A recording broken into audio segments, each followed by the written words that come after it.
أهلا بيكم في الحلقة التانية من سلسلة جرح الأم. في الحلقة اللي فاتت عرفنا يعني إيه جرح الأم وإزاي بيتكون. النهاردة هنركز على المظاهر والعلامات اللي بتبان في حياتنا اليومية وبتقول إن في جرح داخلي لسه مفتوح.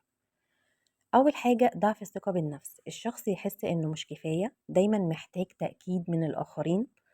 تاني حاجة الخوف من الرفض، أي نقد أو تجاهل بيتفسر إنه دليل على إنه مش محبوب. تالت حاجة الشعور بالذنب، حتى لو عمل حاجة صح يفضل حاسس إنه مقصر أو غلطان. رابع حاجة إرضاء الآخرين، الشخص يضحي بنفسه عشان يرضي الناس حتى لو على حساب راحته. صعوبة في وضع الحدود، مش قادر يقول لأ وده بيخليه عرضة للاستغلال. والتعلق الزائد، بيخاف يفقد أي علاقة فبيتمسك بيها بشكل مبالغ فيه.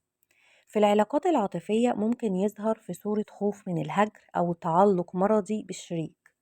في الزواج الشخص ممكن يختار شريك يشبه أمه في القسوة أو الإهمال، كأنه بيعيد التجربة.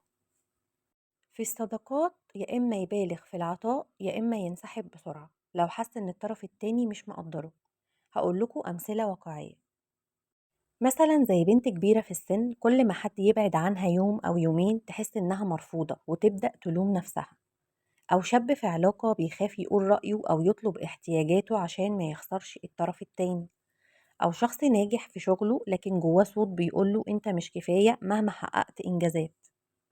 دي كانت أهم المظاهر اللي بتكشف وجود جرح الأم. لو لقيت نفسك في أي من العلامات دي ما تقلقش، ده مش معناه إنك ضعيف، لكن معناه إن في جرح محتاج وعي وتشافي.